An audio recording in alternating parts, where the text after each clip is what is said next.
হাই friend, নমস্কাৰ সকলোকে। মোৰ নটিছ আছামিজ ফুড কিচনত আপোনালোকক সকলোকে স্বাগতম জনাইছোঁ। আজি মই মচন্দৰী আৰু সৰু মাছৰ চব্জি এখনি বনাম, তাকে আপোনালোকৰ ওচৰত দেখুৱাইছোঁ মইনো কেনেকৈ বনাওঁ।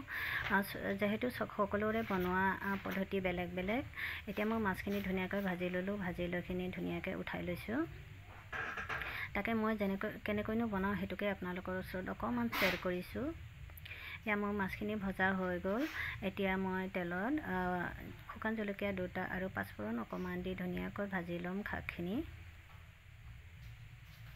মোৰ পাঁচফোৰণ হৈ গ'ল ভজা। এতিয়া শাকখিনি দিছোঁ। যিহেতু মচন্দৰী শাকত বেলেগ মছলা একো দিব নালাগে, নিমখ আৰু হালধি অকণমান দিছোঁ। ধুনীয়াকৈ মই ভাজি ল'ম। এয়া মোৰ ভাজা হৈ গৈছে। এতিয়া মই পানী দিম, পানী এড কৰিম। এয়া হৈ গৈছে বন্ধু-বান্ধৱীসকল, মোৰ পানী এড কৰা। এতিয়া পানী অকণমান উতলো অহাৰ পিছতে মই ৰচুন থেঠিলাই অকণমান দি দিছোঁ আৰু মাছখিনি ইয়াতে ঢালি দিছোঁ।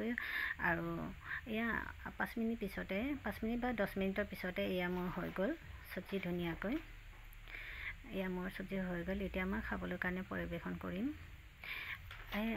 বন্ধু-বান্ধৱীসকল, আপোনালোকে যদি মোৰ ভিডিঅ'টো চাই ভাল লাগিছে, আপোনালোকে প্লিজ ছাবস্ক্ৰাইব কৰিব আৰু লাইক কৰিব, কমেণ্ট কৰিব আৰু শ্বেয়াৰ কৰিব।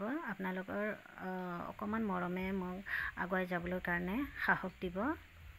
এয়া মই আজি ধন্যবাদ সকলোকে, আপোনালোকৰ ধন্যবাদ জনাইছোঁ। এয়া মই মচন্দৰী আৰু মাছৰ চব্জি আৰু ডিমৰ চব্জি অকণমান বনাইছিলোঁ।